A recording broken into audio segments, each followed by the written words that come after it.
Hola, soy Víctor Brosa, artista, pintor, y estoy aquí con Emilio Fiel. Emilio, es un placer. Hey, encantado de estar estar aquí. Estoy invitado en Vivo a Madrid aquí para hacer un encuentro de hombres y también para poder charlar un poquito sobre arte, porque tengo mucho interés en conocer el parecer de alguien como tú respecto al arte, el valor del arte y la trascendencia del arte.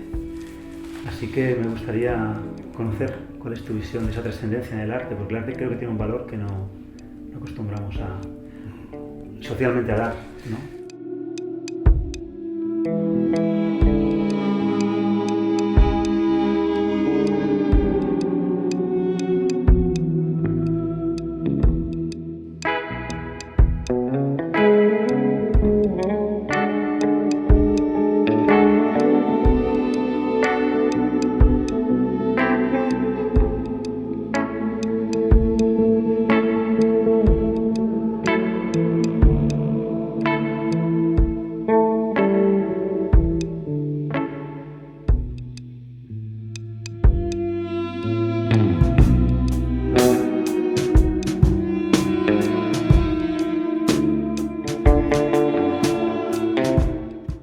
Pues quizá para hablar del arte necesariamente tendríamos que referirnos también al viejo arte sagrado.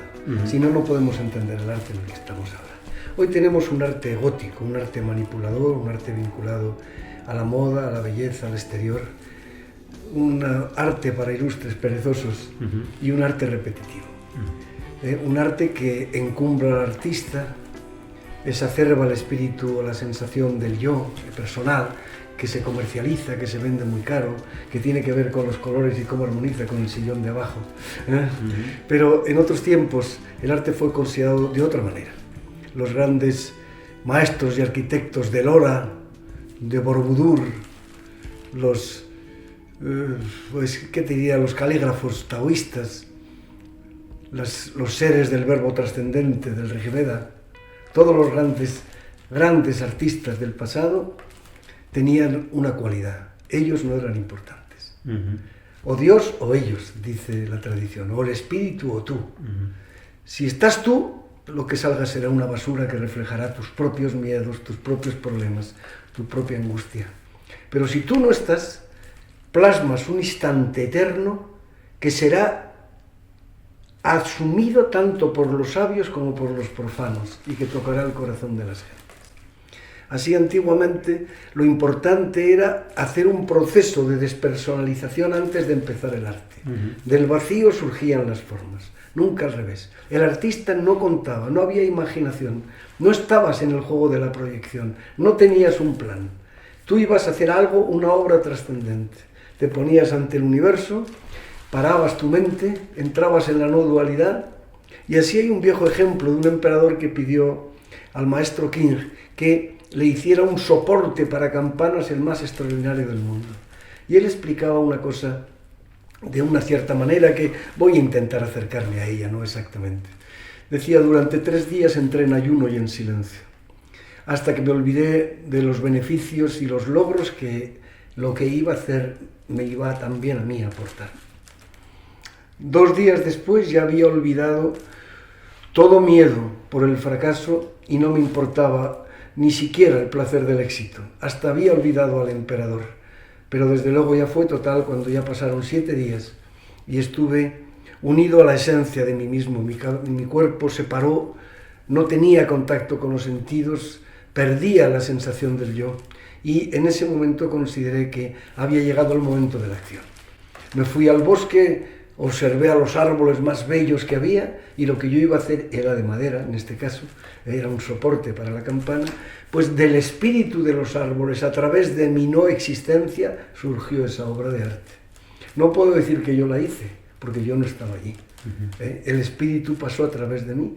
Es decir, en el arte antiguo el pincel pinta solo. El inconsciente dirige a través del supraconsciente lo que estás realizando. No tu cabeza, no tu plan, no tu estructura de convicción, no tus ideas o ideologías, no el hecho de convencer, de criticar, de juzgar de esto y de aquello. No había un objetivo de tipo psicológico, sino un objetivo de tipo trascendente. La música se tocaba sola, pero sola no significaba que estos seres simplemente dejaran todo al azar. No, Estos se prepararon durante 20 a 40 años para ser maestros increíbles, perfeccionistas de su instrumento, de su arte, de su pincel, de su lápiz, de su poema, de su caligrafía. 20 a 40 años. Y entonces eran perfectos maestros. Y a partir de entonces, la super técnica que ellos tenían era conducida por el espíritu a expresar un instante en que el mundo se paraba. Y esa era la obra, el fruto, la obra más magnífica que se podía hacer. Entonces, aún recientemente había maestros del Shinto, que es algo así como el chamanismo japonés, de mucho poder, que siendo maestros impecables de sus instrumentos, tocaban un concierto haciendo todos los movimientos de sus instrumentos, pero sin que surgiera un solo sonido, porque hablaban con lo invisible de los dioses a través de su música. Así que un poquito como escribir con el dedo de Carlos Castaneda, pero a su manera. Hemos dado fuerza a Aristóteles y hemos olvidado a Platón y a Pitágoras sobre todo. A Pitágoras no se dedicaba a los triángulos, le llamaban el Salvador, era un gran maestro cuando estuvo en Cortona. Y aún ahora se puede conectar con él y saber más de él, porque casi todo se perdió en el incendio y en el ataque de destrucción que tuvo su escuela. Ya hemos olvidado eso.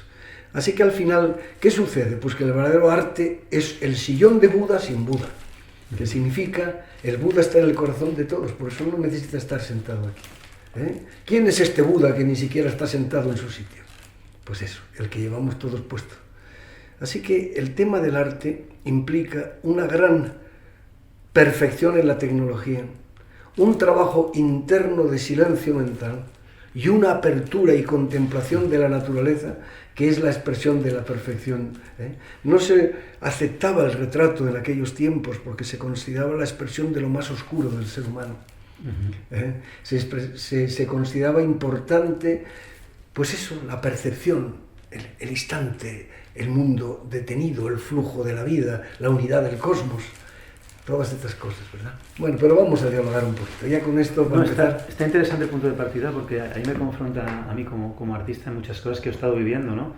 Y es la sensación de que es verdad que hoy en día el arte se usa de esa forma en la que dices, y al mismo tiempo que al reflejar todas estas, yo supongo que en el fondo hablas de lo que llamamos ego, ¿no? De esa parte como más, también es una oportunidad para vernos, pero no seguir alimentándonos de eso, sino que entonces hacer algo con eso, ¿no? Supongo que es como cuando trabajas con la sombra, la reconozco primero y no es reconocida, ¿para qué voy a seguir aquí dando vueltas, ¿no? Es lo de la recapitulación que a veces dices, ¿no?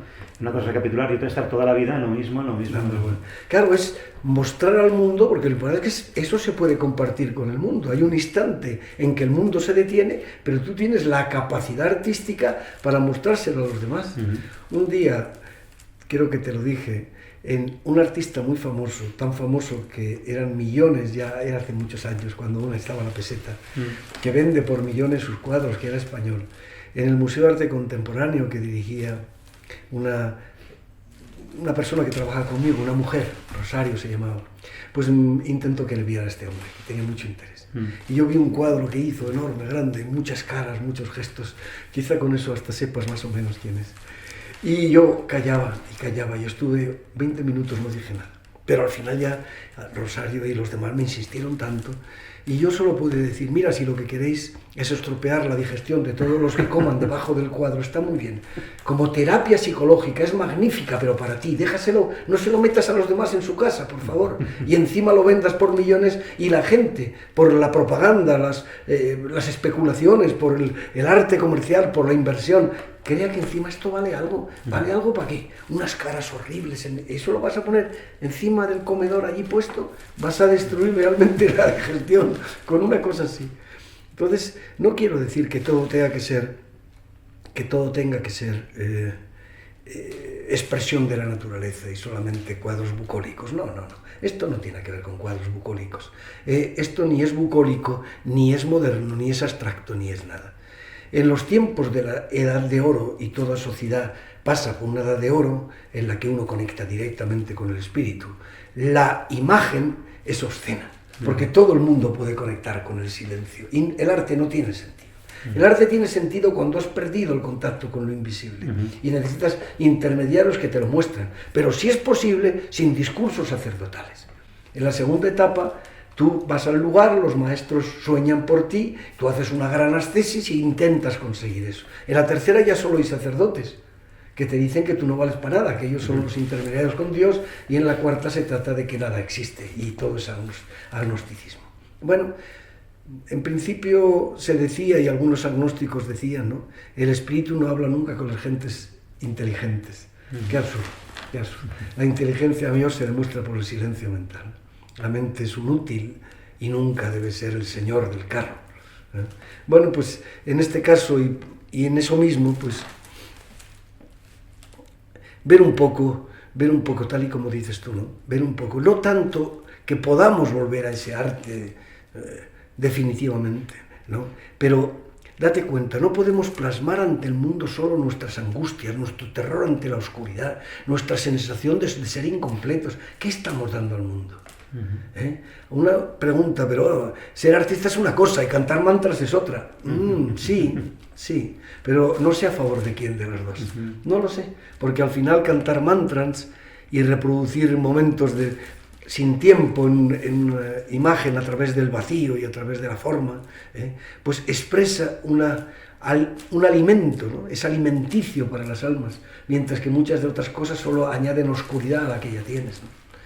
Bueno, pues es que una pintura, ya que hablabas de pintura, una pintura es como hacer el amor, estás cerca de algo, cerca de alguien que emite una frecuencia en ondas de forma. Y según como sea eso, pues eso produce una mayor calma o crea espinas por el camino, ¿no? Tú sabrás de eso también, más que yo seguramente. He pintado alguna vez y he hecho alguna exposición me han dicho. de chaval. Me han dicho que pintabas. Sí. Sí, sobre todo porque en mi exploración mucho tiempo estuve tratando de entender el sentido de pintar. O sea, ¿para qué servía algo?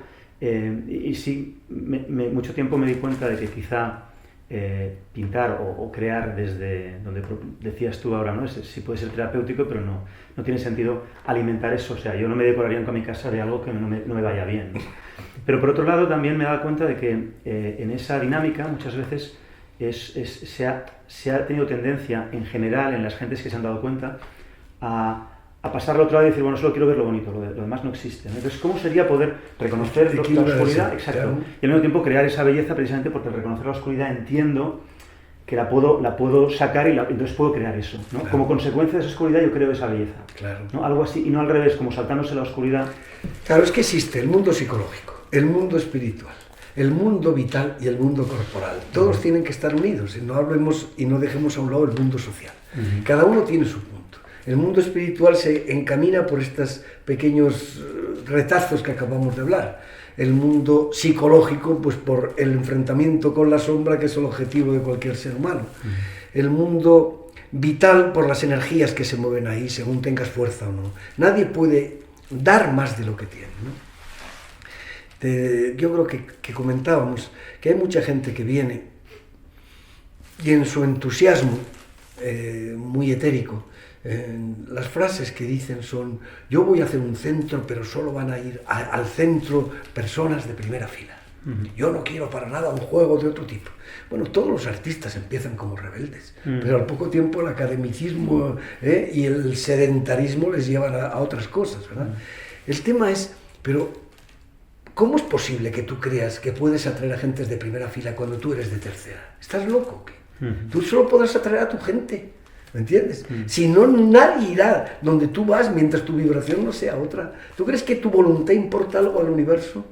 ¿Tú crees de verdad que porque tú quieras traer a gentes de primera y pagues, van a venir gentes de primera? A esos no se les paga, esos deciden. La gente de tercera no decide, va donde le dan. Pero el tema es, ¿alguien puede dar o recibir algo más de lo que está dispuesto a dar y a recibir de su trabajo interno? ¿Puede uno ser un artista sin un trabajo interno, siendo un puñetero aprendiz que aún no ha dado los primeros pasos para salir del ego, para salir del conflicto interno y creer que encima hace algo sagrado? Esta pregunta es elemental, esa te la has hecho tú y se la ha hecho cualquier persona que está metida en el arte y dice, bueno, ¿pero qué es esto? ¿Voy a aumentar la basura o vamos a intentar hacer un reciclaje en el camino? Claro, sí, es que es precisamente eso, la sensación de que el artista hoy en día se vende como un neurótico, un autodestructivo. Es como si no se relacionara ya, es el bohemio ese que, como no se relacionara ya, no se pudiera relacionar el artista con ese ese ser meditativo que trata de reconocerse y de crear algo desde ahí, ¿no? Es como que no hubiera buena prensa todo eso, es como si se mandara a otro lugar, ¿no? Y la sensación es que creo que muchísima gente es muy creativa y lleva un artista dentro y o lo frenan eso o se abren de una forma como muy concreta y no acaban de dar el paso y decir, bueno, un momento, o sea, podemos crear cosas. Claro, los yanquis pueden hacer películas que no tengan pistolas, esa es la pregunta. Exacto.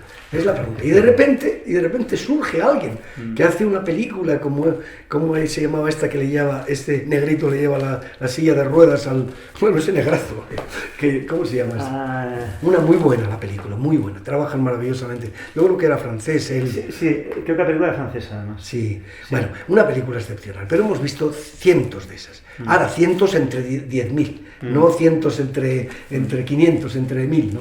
Entre muchísimas. Es decir, ¿pueden ser capaces de un guión que no tenga tiros? La pregunta siempre es la misma. ¿Podemos ser capaces de algo que no sea un conflicto? ¿Podemos ser capaces de no separarnos del mundo y de no estar juzgando al mundo? Bueno, esa es la pregunta.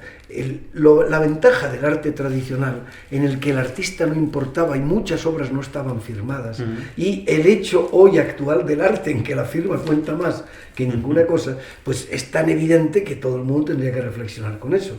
Es decir, en el arte antiguo, si el espíritu estaba, tú no estás, y si tú estás, el espíritu no estás. Y siempre ha sido así. Eso implica necesariamente parar el vínculo con la sombra y detener los procesos mentales. Y estar en armonía y unidad con el cosmos, el ritmo del universo. ¿Se podría ver al mundo desde esa perspectiva? Bueno, yo creo que en buena parte del budismo ha visto el mundo así. Ha visto al mundo como Budas metidos dentro de una historia en la que se olvidan de sí mismos, pero no los juzga, no está en un juego de acusación, no está ese mundo puede ser válido, es decir, podemos hacer algo más que expresar el conflicto, que es lo que hoy se vende, que es lo único que parece que es personal, ¿verdad?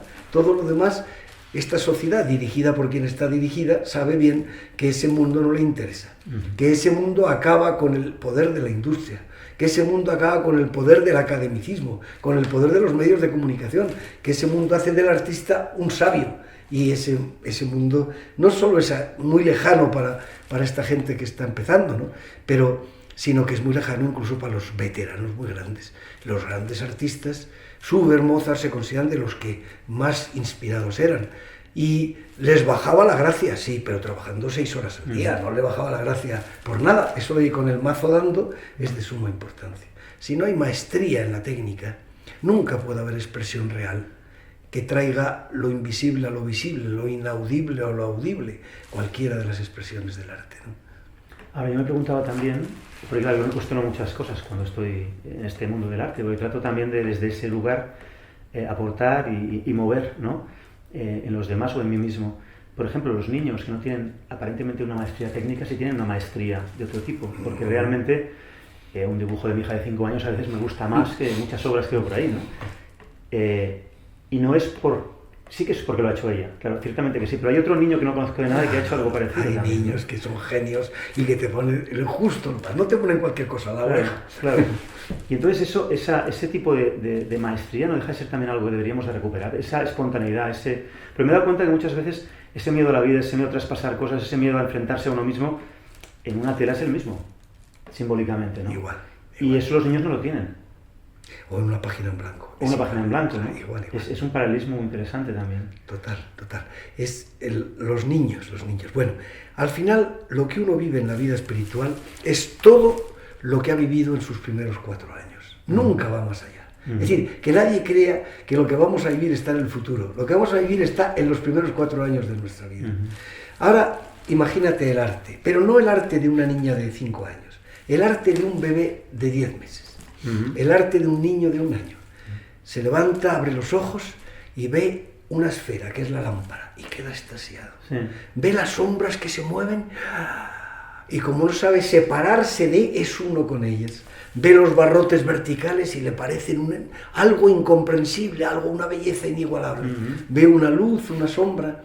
Cuando nosotros intentamos realizar las grandes conquistas internas, al final lo único que conquistas es lo que ya conquistaste. Nunca hay nada más que eso. Y ese mismo mundo, que es un mundo de arte puro, de la perfección de la forma en sí misma, pero más allá de la forma, porque el niño no está separado de ella, es uno con ella, se ha convertido en ella. A ver si entendemos. Un instante sin tiempo de un verdadero artista es más perfecto que la naturaleza, porque es para siempre y ha cogido la esencia de la naturaleza, la esencia invisible plasmada en lo visible. En este sentido, hay seres que los ves y es una magia, es una magia. Es una magia. Tú fíjate Van Gogh, fíjate seres que no son naturistas en el sentido pictórico del término, que no están haciendo cuadros bucólicos solamente. Hay un mundo ahí en medio, ¿verdad? Pero ¡pum!, te impacta, lo que sea, pero te impacta, ¿no? Y los niños, por eso te decía, si pudiéramos entender lo que significa estar unidos con el universo, lo que significa no existir y el universo existe, y encima tener la posibilidad de que eso se plasme hacia afuera, como la campana de la que hablábamos, o cualquier otra cosa, ¿verdad? O cualquier otra cosa, en sus manifestaciones artísticas, cualquiera de las cosas. La música es una de ellas, por ejemplo. No hay en los sentidos internos. Cada sentido externo tiene un sentido interno. En uno se ven las auras y las energías que enlazan los corazones, en la visión interna, en el oído interno nadan, se oyen las campanas, los violines, las flautas, de los mundos, cada mundo tiene su sentido, en el tacto vives la esencia de tu envoltura, de tu mercado, de tu cuerpo de gloria y sobre todo la maravilla de lo que significa la cabeza parada y el tacto en el amor, por ejemplo. En el olfato, pues eso, se huelen las almas, se huele el estado psíquico de la persona, se huele el estado psíquico del lugar donde llegas. Y en el sabor, pues el néctar, que es lo que deriva de esos centros cerebrales cuando se abren. Pero, de alguna forma, todo eso que está ahí, si hay que poner un sentido por encima de todos, la vía espiritual siempre se pone a la luz sonido como el sentido interno más alto. Porque cada uno de los planos y dimensiones a los que vamos tiene una luz y un sonido especial. No un color, sino una intensidad o forma de luz que se expresa allí, ¿no? Y así se distinguen los planos internos, los planos del alma y los planos del espíritu, muchas veces por el sonido en el que estás. Incluso la cábala práctica, en cada uno de los caminos de los sefirot y de los arcanos, pues se encontraría pues un animal, un color, un sonido, y así sabes cómo estás en uno o en otro de las vías, una emoción. Pues aquí pasaría un poquito igual también, ¿no? ¿Y qué nos podrías compartir sobre las emociones y el arte?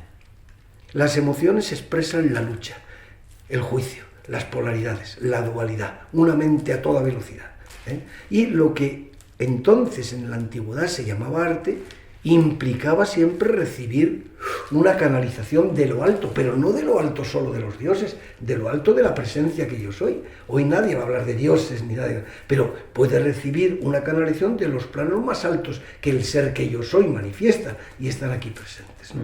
Entonces, cuando hablamos de emociones, hablamos de un arte que por un lado sirve de terapia.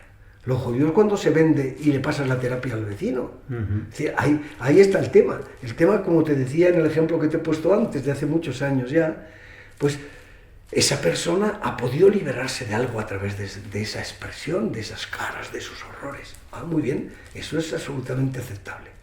Lo importante es que encima eso se venda y se meta en casa de alguien que está en otra batalla y se deje ahí al lado de los niños, como si, ay, es que esto vale mucho, así que cuidar este cuadro, que esto vale mucho. Pero si está alterando la energía de la casa, Entonces, cuando uno escucha un poco la esencia misma del Feng Shui o la esencia misma de alguna de estas armonías que necesita la estructura geométrica también y la estructura de la casa, las direcciones, las fuerzas. ¿Por qué saludan los indígenas a las direcciones? Porque son seres vivos. El cristianismo también lo hacía con los arcángeles y las enseñanzas tradicionales con los 4 animales, Bueno, pues el Feng Shui establece que no pongas focos de energía alterada en el sitio donde duermes, en el sitio donde comes, en el sitio donde juegas con los niños. Así que puede valer mucho un cuadro, pero puede destrozarte la vida como cualquier cosa. De hecho, el Feng Shui, estoy recordando, tengo algunos amigos que se dedican a ello, no considera, el feng shui tradicional lo considera arte aquello que no es armónico y que no genera un bien para el ser humano y la naturaleza, ¿no? O sea, ya no lo considera ni arte. Claro. Para es que una cosa es la terapia, es que normalmente una parte del arte debía ser considerada como terapia, pero terapia del propio artista, una terapia que no debiera ser proyectada sobre los demás. Y quizás eso sería pues una forma coherente de hacer un camino de aprendizaje. Tienes que aprender hasta que acabas y consumes todo lo tuyo. Y encima el arte te enseña a expresar esas emociones que quizá por el bloqueo de la garganta, que quizá por la presión del plexo, no puedes expresar. Así que no se trata de que esas manifestaciones en la pintura, en la escritura, en la escultura, en la danza, no sean maravillosas, pero sobre todo para la persona que las vive. Y luego, cuanto menos personalismo hay, y menos adoración personal, y menos juego a la personalidad, una vez más, perdonadme que repita, cuanto menos culto haya a la persona que está ahí, cuanto más se haga esto de una forma entregada, pues más sano es todo. Y para cerrar ya, a no ser que quieras añadir alguna cosa que no te haya podido preguntar y que tú tengas ganas de compartir, sí. También me venía ahora, claro, qué curioso que en todo el arte sagrado siempre hay ritual detrás.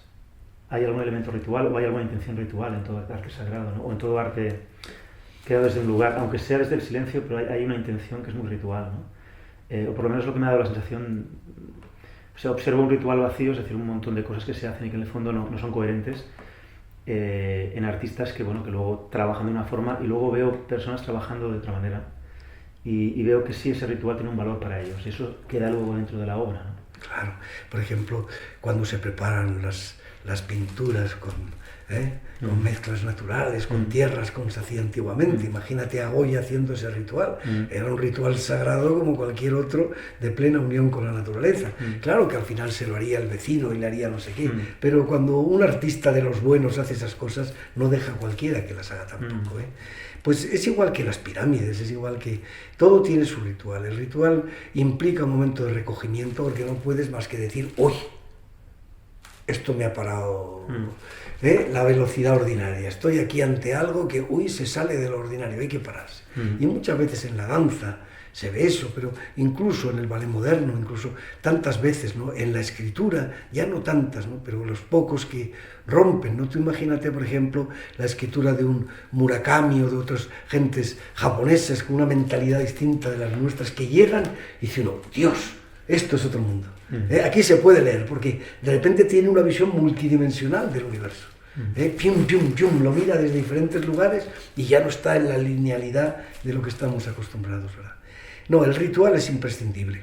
Y el ritual es imprescindible por dentro, también por dentro. Una meditación no deja de ser un ritual. Un momento de unión con la naturaleza no deja de ser un ritual.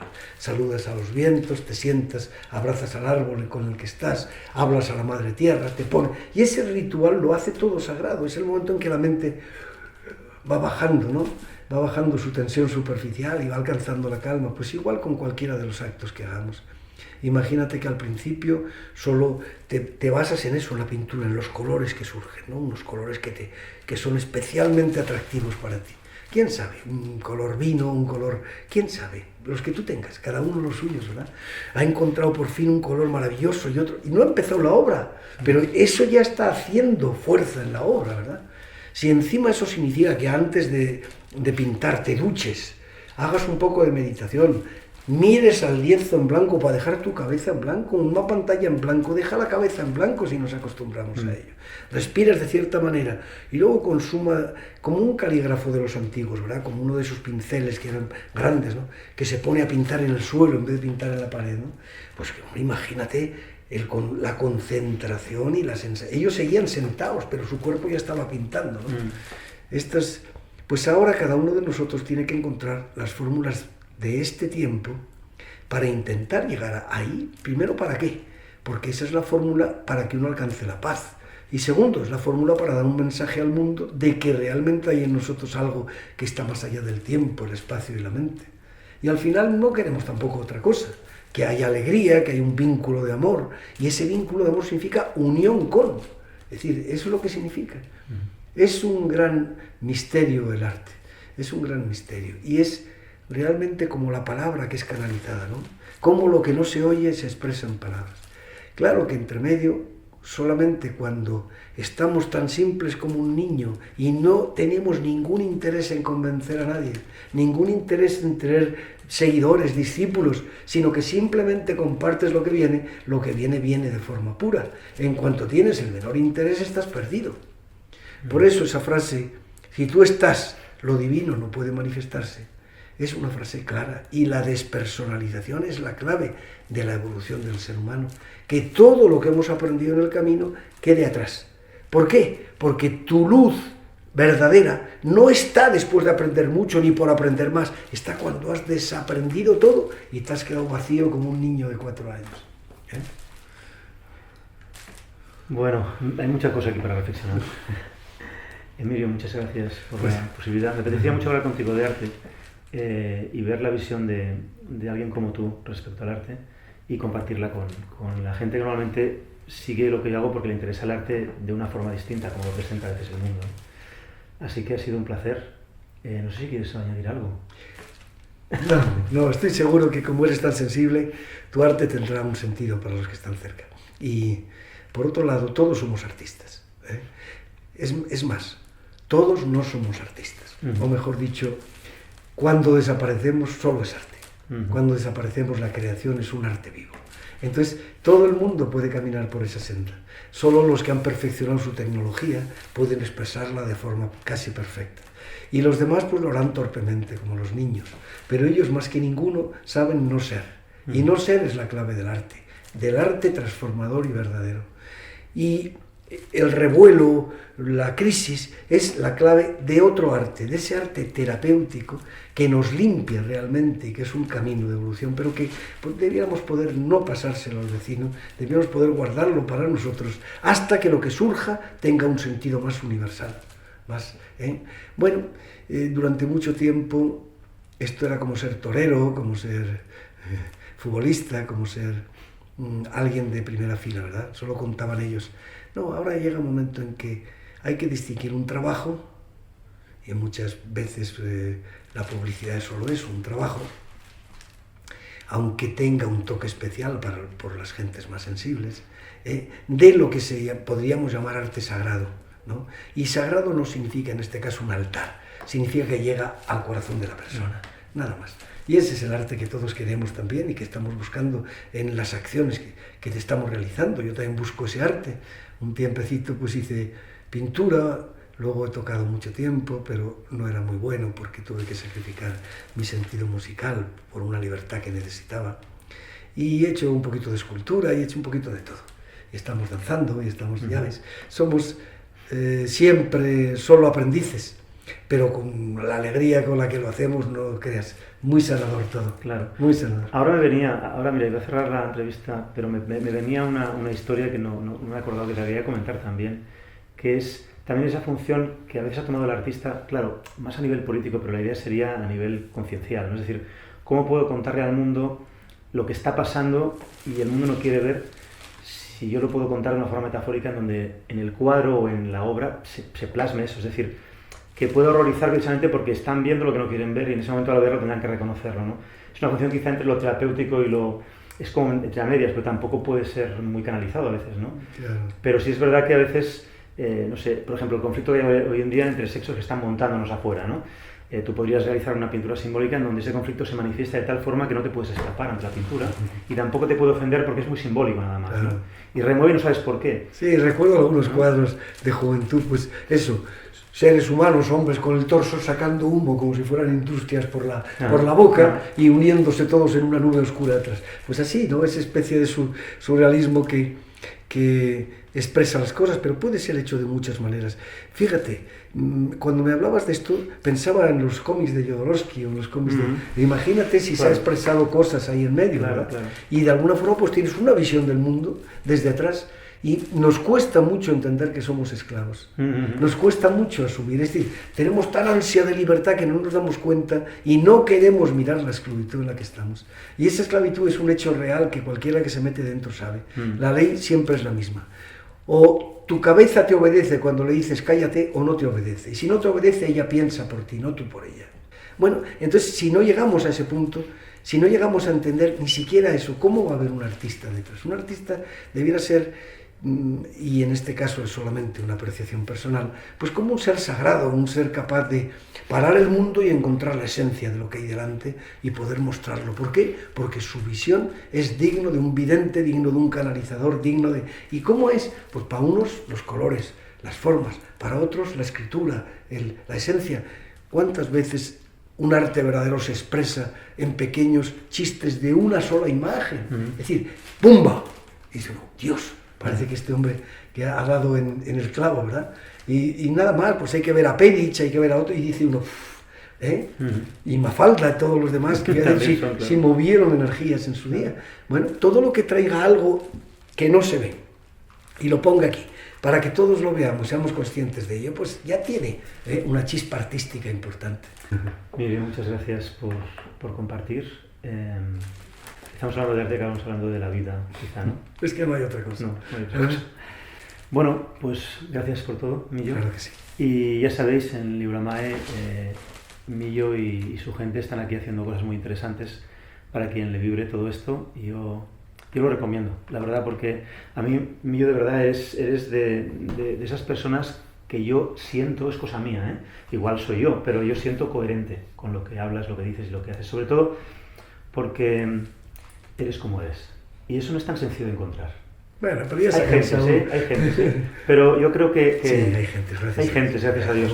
Pero bueno, está bien, ¿no?, reconocer las cosas, y yo creo que lo que más nos cuesta a veces es la coherencia, y cuando vemos a alguien que es más coherente que nosotros, está bien mirar y decir a ver cómo hace, ¿no? Así que bueno, buen camino a todos. Ha sido un placer, Víctor, estar un ratito contigo, y repetiremos. Repetiremos. Claro que sí. Bueno, buen chao. camino. Chao. Gracias.